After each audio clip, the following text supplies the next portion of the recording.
The last time Maine conducted a needs assessment to determine funding for agencies helping human trafficking victims was in 2015. A decade later, without any hard data, it's tough to know how or if the state's needs have changed. Hailey Virusso is the director of anti-human trafficking for one of those agencies, Preble Street in Portland.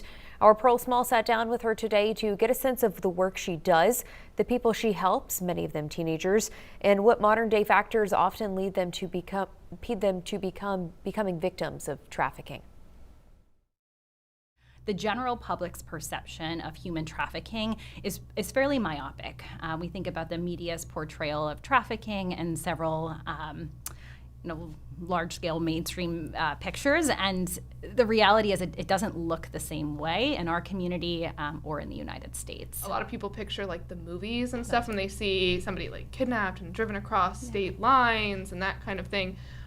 So what does it actually look like? Is that what it looks like? So human trafficking is any compelled activity, whether it's for labor or services or commercial sex, where the use of force, fraud, or coercion is used for someone else's economic gain. I think housing is a really important example because right now we're in a housing crisis, and when people are going without housing, folks are at a really high risk of any type of exploitative condition. And so if we're talking about a 16-year-old who is experiencing homelessness, the sheer act of trading sex for a place to stay under the federal act is a form of human trafficking. That would look different for an adult. But for somebody under 18, if somebody's trading sex for any of their basic needs being met, including money, including shelter, food, substances, they're considered to be a victim of human trafficking. You were saying that a lot of it happens through like people that the victim already knows. Yeah. How has like modern technology influenced that as well? Do people reach out through social media? Is that a common way? Targeting sounds much more violent than it actually looks, right? Targeting could mean somebody sharing messages about how worthy or beautiful someone is, but it's all about building connection in that moment, and that increases a young person's comfort with this kind of parasocial relationship online.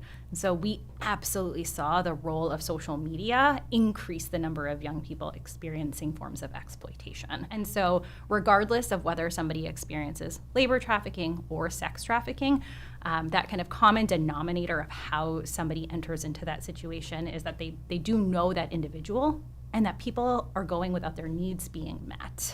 What's your kind of outlook now? Have you seen progress, at least directly through your work? And this is such a difficult climate to answer those questions in. Right now we are seeing at the federal level attacks on people that are increasing their risk of trafficking, of violence, and of harm.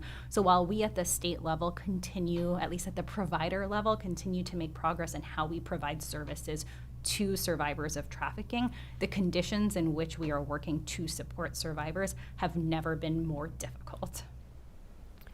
You can see Pearl's full interview with Hailey Virusso on our streaming app, News Center Maine Plus.